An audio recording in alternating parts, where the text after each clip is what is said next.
Philippe, bonjour. Oui, bonjour. Parce que vous bossez, vous, justement, sur cette question de masque en tant qu'importateur, c'est ça? Exactement. Je suis importateur et je voulais expliquer pourquoi la pénurie de masques, on la trouve qu'en France. Mettez-vous bien près du téléphone, s'il vous plaît, Philippe. Allez-y.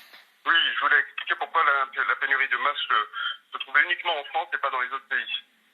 Aussi bien le masque que les gels hydroalcooliques ont subi les effets d'un décret d'État de réquisition pour les masques et pour le gel hydroalcoolique de prix, qui a fait que du jour au lendemain, tous les importateurs n'ont pas pu fournir, n'ont pas pu importer et vendre, notamment aux centrales d'achat des pharmacies et autres, de masques. Des masques en mars, il y en avait à profusion, par millions.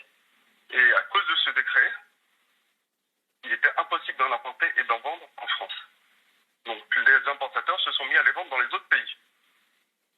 Le décret a fait que l'État a voulu s'occuper de l'importation, mais l'État, on sait que les importateurs savent que l'État est un mauvais payeur, et quand il paye à 6 mois, 8 mois, et dans ce genre d'import-export, on ne peut pas se permettre d'immobiliser de la tandis trésorerie. Que les autres pays vous ont payé rubis sur l'ongle, c'est ça? Cash?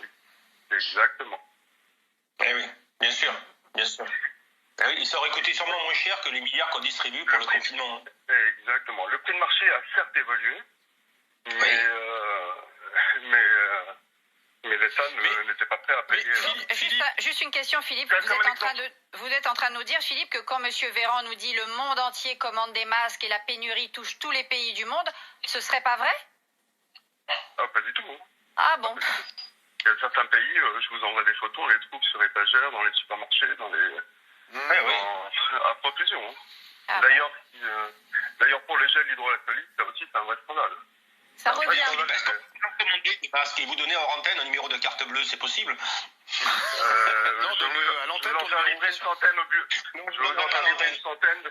Je vais vous en faire livrer une centaine demain à LMC. Mais justement, Philippe, là, soyons clairs, parce que le fameux décret, c'est le décret du mois de mars, c'est celui du 19, 20, 23 mars. Le jour de décret,